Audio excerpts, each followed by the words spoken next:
Now listen carefully to the conversation and answer questions 1 to 4. Hello, sit down, please. Thank you. Now, you are a new patient, aren't you? Yes, that's right. Okay, so I'd better get some basic details down first. Right, we'll start with your name. Martin Hansen. Do you spell that S-O-N or S-E-N? Hansen. Okay, and you're a first-year student? Yes, I am. Study in? Electronics, actually. I hope you enjoy it. Thanks. And your address? 2805 Hesperian Avenue, Hayward. 2805 and Hesperian. Yes, that's Hesperian. Hayward, Hayward. And your phone number? 734-246-55. 734-26455. No, you got the 6 and the 4 the wrong way round. It's 24655. Huh? Sorry, right. And, when were you born? The 15th of June, 1986. Here in New Zealand? No, I was born in Sydney.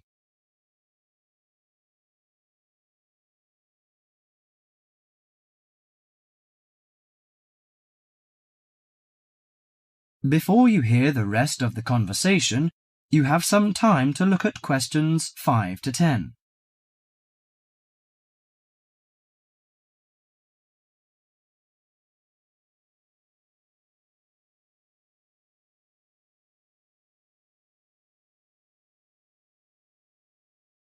Now listen to the conversation and answer questions 5 to 10. Good. So, what's your problem? Well, frankly, I wonder whether it is a problem. I get the blues, and it lasts for quite a while. I don't know how to... Yes, we all feel sad or get the blues now and again.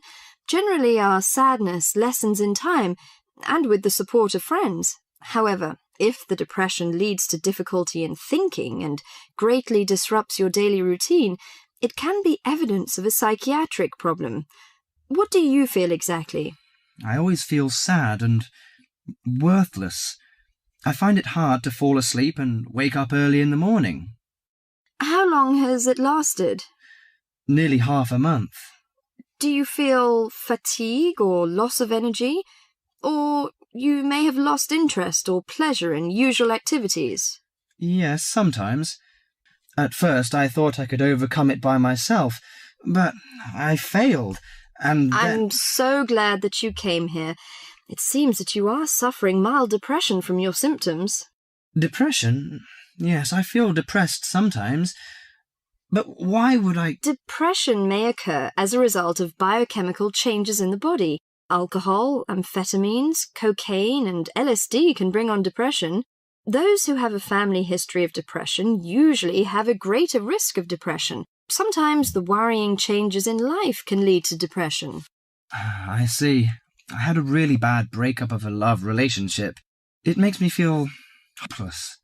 Do you think I need some treatment? Yes.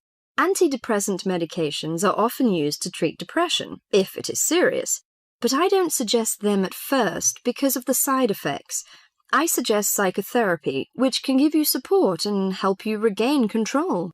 So do I need to come here every day? No, I will arrange counselling sessions for you, which will last 12 to 20 weeks. You come here once or twice each week. The psychotherapy is directed at helping you gain insight and understanding about events in your life, which may have contributed to your depression. With growing insight, you can often learn more effective ways of coping with your feelings and changing your behaviour. What can I do to take care of myself? Well, at first you should do some physical exercises on a regular basis, at least 3 times a week. How is your food? Do you eat well? Yes, I think so. I eat at my homestay family. Good. Find a hobby or a positive recreational activity to participate in once or twice a week. I know it's difficult for you, though. When you feel it's hard to overcome the depression, come to the counselling session. Remember, ask for help if the load is too heavy to handle. Yes, I'll try. So, when will my counselling session begin? I'm going to arrange that for you. That is the end of part 1. You now have half a minute to check your answers.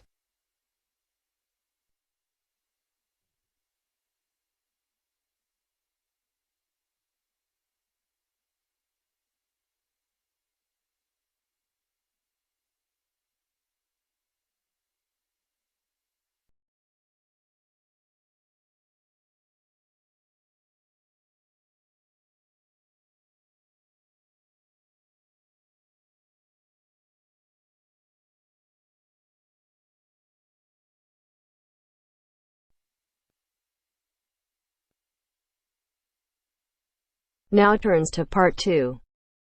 Part 2. First, you have some time to look at questions 11 to 17.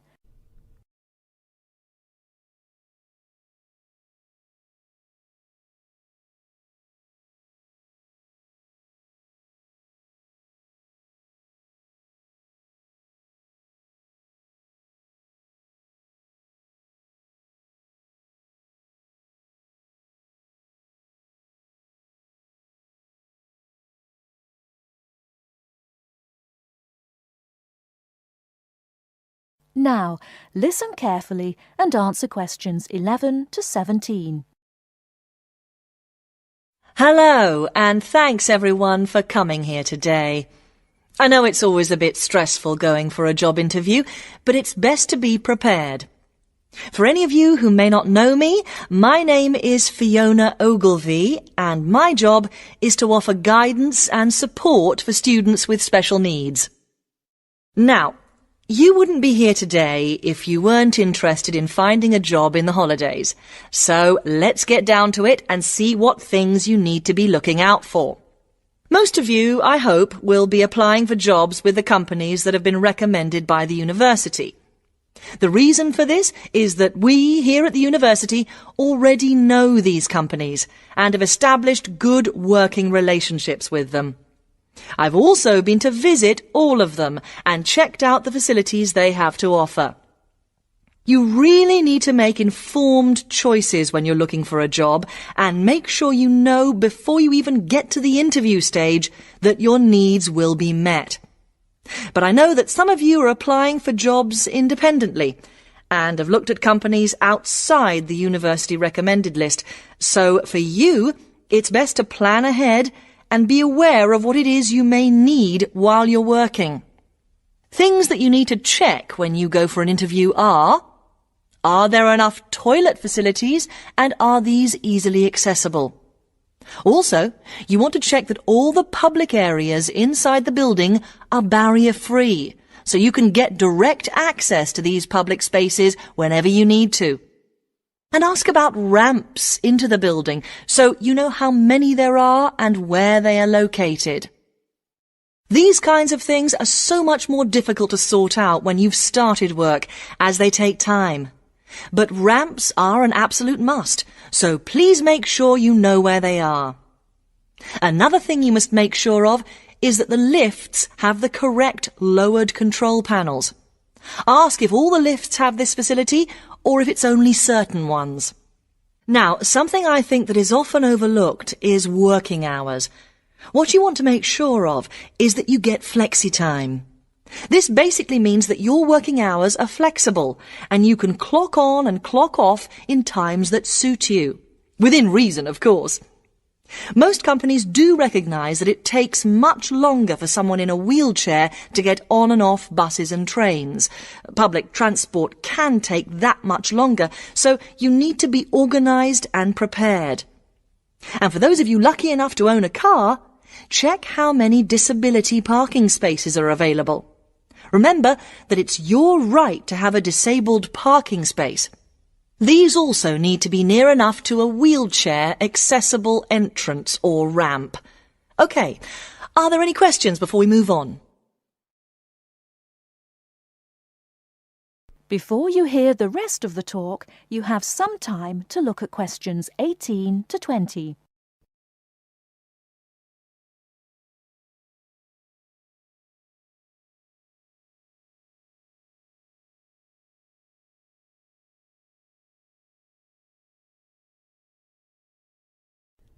Now listen and answer questions 18 to 20.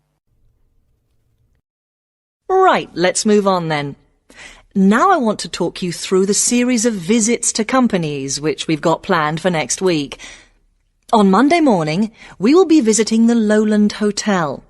They have various summer jobs available, working as a receptionist or conference organiser in their busy conference centre, organising and setting up conferences. You need to be prepared for working in an office environment and spending quite a bit of time talking on the telephone. The bus leaves for the hotel at 9 a.m, so make sure you leave yourself plenty of time to get there. When you arrive at the hotel, please gather in the reception area and wait for someone to take you to your first session, which will be a talk. The talk at the hotel will begin at 10 a.m, and then there will be a short tour of the hotel. There will be a light lunch provided, which is usually salads and sandwiches. The next place we'll be visiting will be on Tuesday afternoon. We'll be going to visit a little local company that makes handmade paper and cards. For those of you studying art, this may be just what you're looking for. We'll be taken on a tour of the company which lasts 3 hours. The tour will start at 3:30 p.m, and after that you'll have a chance to meet some of the staff. Tea and coffee will also be provided. We have no trips planned for Wednesday, but on Thursday morning we'll be going to Tobago Travel Agency. This is a very popular choice amongst our students because you can get student discounts on holidays. We've booked a coach for this, and it'll leave from outside the refectory at 8 a.m. You'll need to bring a packed lunch for this, so please don't forget. There is a little canteen where you can buy hot and cold food, but this is closed on Thursdays. Friday, we'll be having representatives from all the companies visiting us, so you will have a chance to ask any questions, and of course, put your name down on the list if you're interested in working for them over the summer. This event will take place in the main hall next to the library, and it'll run from 10:30 until 4.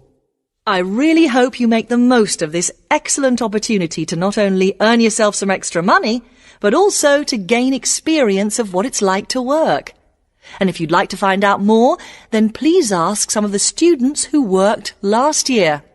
They're all wearing green badges and will be happy to speak to you afterwards. That is the end of part 2. You now have half a minute to check your answers.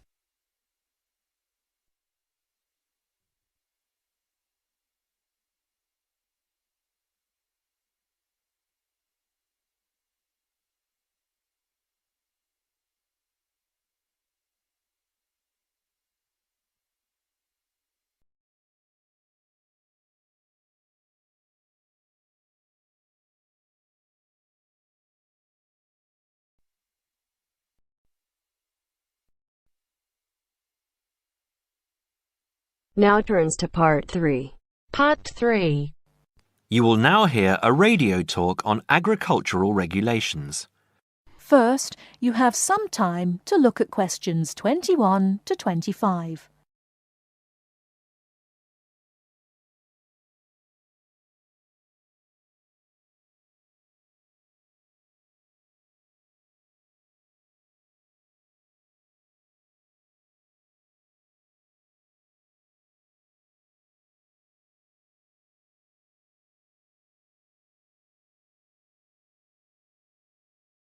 Now listen carefully and answer questions 21 to 25. Could there be clearer proof of the arrogance and indifference of those who are supposed to keep our food safe than the muzzling of John Verrill? Agriculture is a business, true, and businesses have to make money. But this shows how ministers and officials put the profits of the agriculture business before the well-being of the British people. Mr. Verrill, a pharmaceutical chemist, was appointed to represent consumers on one of the many committees that advise the government on food safety. When he tried to do his job, though, and wanted to warn ministers of a danger to children's health, he was refused permission to do so. The danger comes from hormones given to cattle in the USA and some other countries to make them grow faster. They speed up the animal's development to maturity, thus making meat production more profitable. There have, however, long been fears that the hormones have horrendous effects on the people who eat them, causing diseases as serious as cancer. Once these hormones were used on British cattle too, but over 20 years ago they were banned in Europe for being too dangerous.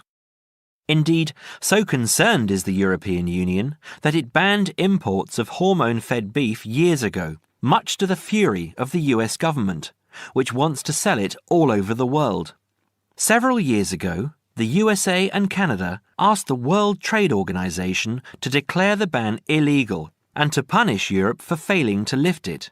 The WTO, with its long record of refusing to let environmental or safety concerns interfere with trade, agreed, imposing fines of more than $120 million a year on the EU for its refusal to back down. The British government now backs the Americans, claiming that there is no proof that hormone-fed beef does any harm. This is where Mr. Verrill comes in. He is very angry with the government, especially as their claim comes out just after a Danish study shows that growth hormones are 200 times more dangerous than was previously thought. Worried by these findings, Mr. Verrill spoke to government representatives, who did nothing. Before you hear the rest of the talk, you have some time to look at questions 26 to 30.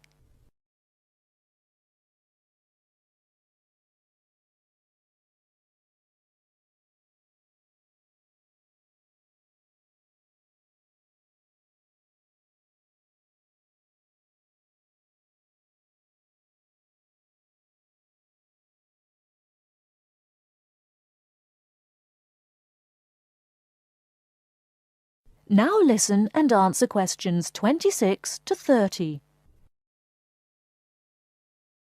Not only that, but they have not been testing beef which is imported, which, by law, they are required to do. This directly affects the British public, as about 40% of the beef British people eat comes from abroad, supposedly from countries like Brazil, which does not allow the use of growth hormones. Brazilian beef is stocked by some British supermarkets and widely used in catering. Yet, when a Brazilian farm was recently visited by EU inspectors, a large stockpile of this banned substance was found. This is not the first food scandal we have had in our country. Take the present concern over a well-known chocolate company.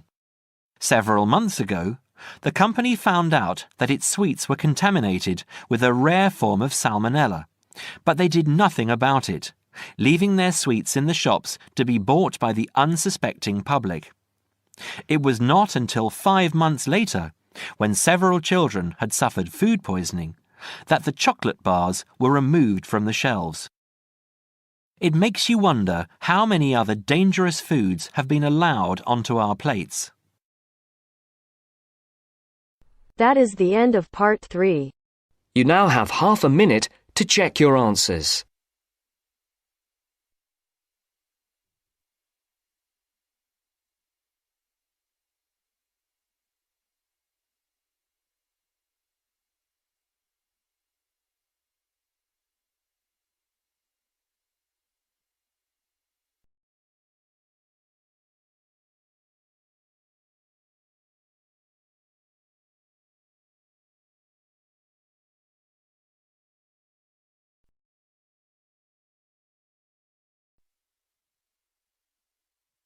Now turns to part 4.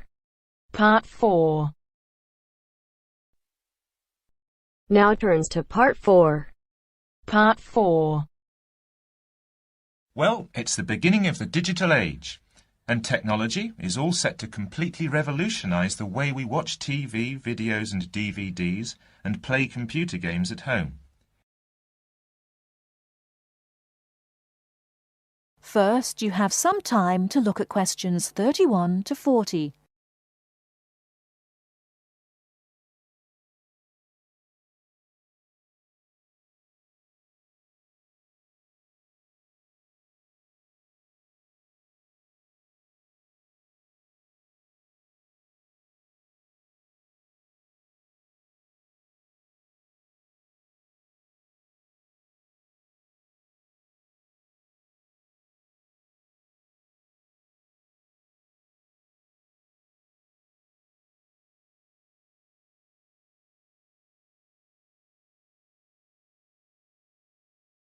Now listen carefully and answer questions 31 to 40.